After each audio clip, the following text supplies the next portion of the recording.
Morning, children. Today I'm going to start a new chapter, the solutions. That is the second chapter of the physical chemistry, chemistry part 1. Before starting the chapter and main topics, there are some simple topics that we have discussed earlier in class 11th.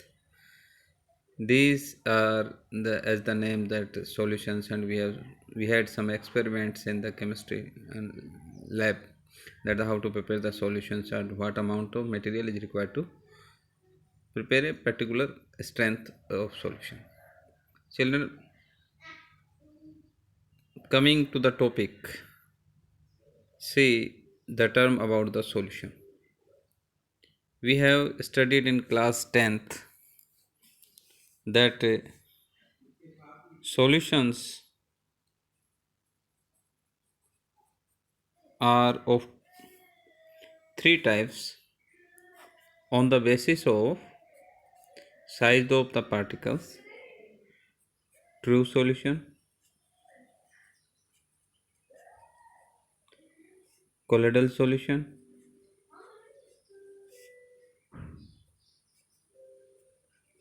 and suspension.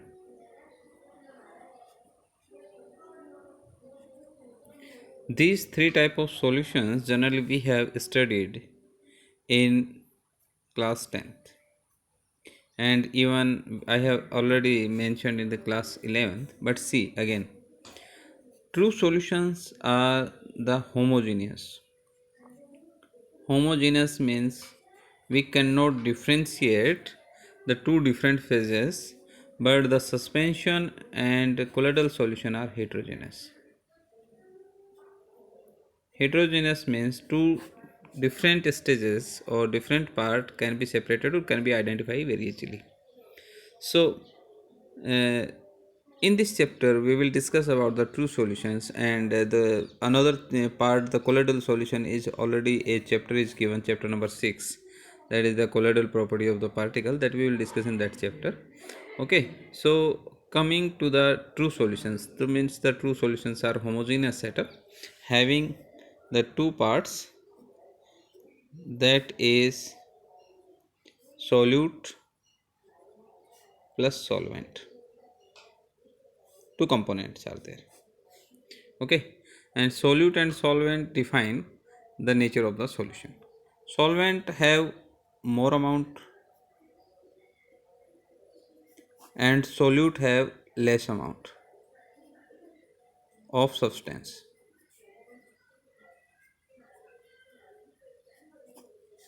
right? So on the basis of nature of the solute and solvent, these colloidals and these solutions are classified into 9 categories because these are homogeneous. So these solutions are classified into 9 categories. Means solvent may be gas, liquid, and solid, and also solute may be gas, liquid, and solids. So there are 9 probabilities of these type of solutions, and you can see on the screen that these 9 probabilities: the gaseous solution,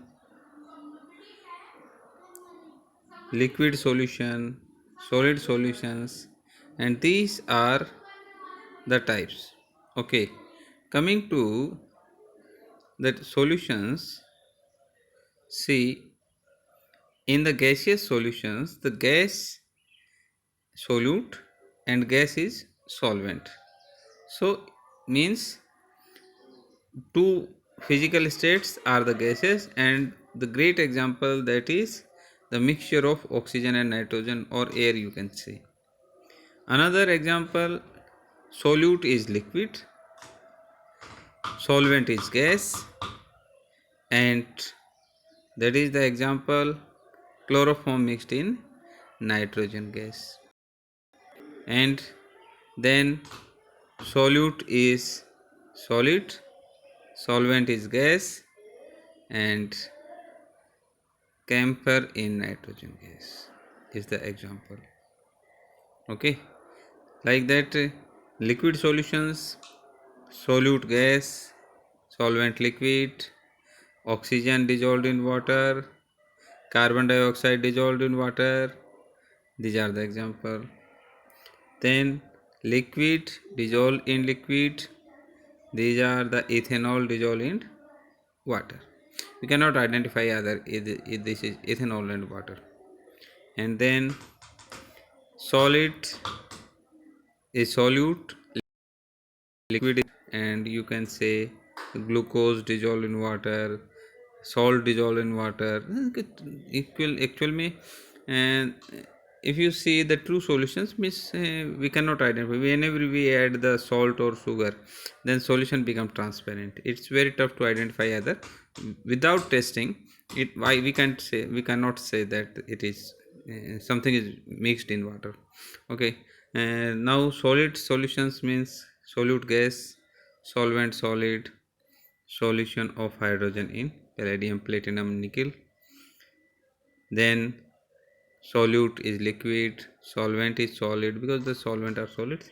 So amalgam mercury with the sodium plus mercury. Whenever mercury metal is mixed with any metal, that form amalgam. So sodium amalgam is that example. Then solid is solute and solid is solvent. Then copper dissolved in gold, and in jewelries the copper is mixed in the gold. So these are the examples of the solutions. So that can we can see. Okay, now these are the type of solution, 9 type of solutions. Another solutions are categorized in 3 types on the basis of solute, strength of solute. On the basis of strength of solute: 1 saturated, second unsaturated, third supersaturated या hypersaturated.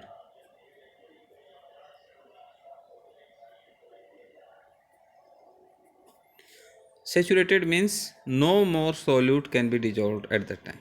Whenever you try to add more salt in that or solute in that, then that will get precipitate or settle at the bottom. Unsaturated means there is a probability to mix more salt. And supersaturated means after saturated solution, the more substance or solute is mixed by heating or by another using another factor. So these are the solutions. And if we compare the solutions on two solutions on the basis of their strength, then these are isotonic solutions. Isotonic solutions means if two solutions have same strength. Number 2, hypertonic solution, if one solution is having higher strength or concentration than the second, and hypotonic, that first is less concentration rather than second one. So these are the type of solutions we can identify. Okay, now how the strength of solutions can be represented. Strength of solutions.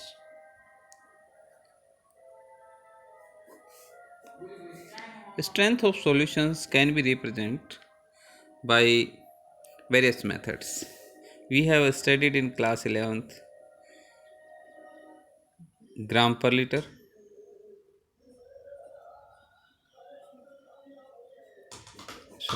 gram per liter means weight by volume percentage, weight by weight percentage, molarity, molality, then normality. Okay, so ppm, part per million.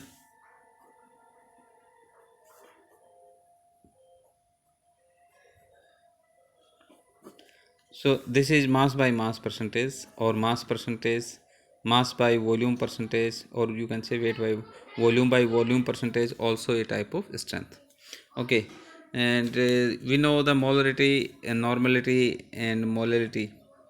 Molarity means that is mentioned by the capital M, mass of substance, mass of solute upon molar mass into 1000 by V in milliliter. Volume of the solution, molality noted by small m, mass of solute upon molar mass of the solute into 1000 by mass of solvent. Okay, 1000 gram, this is mentioned in gram. So this is the molality and this is the molarity. The difference between molarity and molality means the molarity can vary with the temperature, because it use the term volume, and volume vary with temperature. But in molality, in place of volume, the mass of solvent is used, so it cannot vary with the temperature. This is the standard unit, that is the molality. Okay, another point that is used to represent the stress, that is mole fraction. And mole fraction always that is represented by x. Mole fraction always equal to 1. If a solution have two or more component, then mole fraction x is always equal to the component number of moles, component A upon number of moles of component A upon number of moles component A and component B. And that is always mole fraction of component A and B. Total sum of mole fraction of component A and B means mole fraction A and mole fraction of B just always equal to 1. Now we will discuss how to calculate. This is related direct to the number of moles of the any solute and solvent. Normality generally depends on the equivalent weight. Normality just equal to mass of substance upon equivalent mass or equivalent weight into 1000 by V milliliter. Now there is a different trend to find out the equivalent weight. Equivalent weight we need to find of any substance. Equivalent weight is equal to molar mass upon charge on ion, replaceable hydrogen, replaceable hydroxide,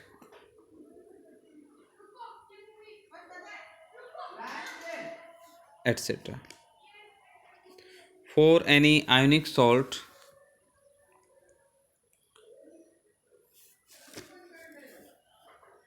for any ionic salt, equivalent weight calculated separately for cation and anion. Cation plus anion. So atomic mass of cation divided by charge,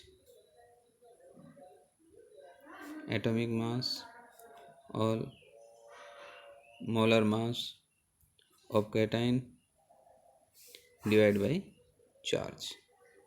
Like that, equivalent weight of anion same is there, atomic mass or molar mass of anion divided by charge. Okay, so this is the way. Children, we have some questions and problems are there. Okay, and same mole fractions, strength, number of moles per ppm, these strengths are given and we have already discussed in the previous classes, but you need to study. If you don't have problem, if you have problem, then I'm here and so you can ask me. Don't have problem, then you can discuss me. In text questions are there, and 2.1 to 2.5, and you need to solve in text questions from 2.1 to 2.5, and solved example also. See solved example, that will help to solve the problems. Later on, if you have problem, then you can discuss me. Okay, so today this is till that like that, and next point we will discuss factors affecting the solubility of substances. Thank you.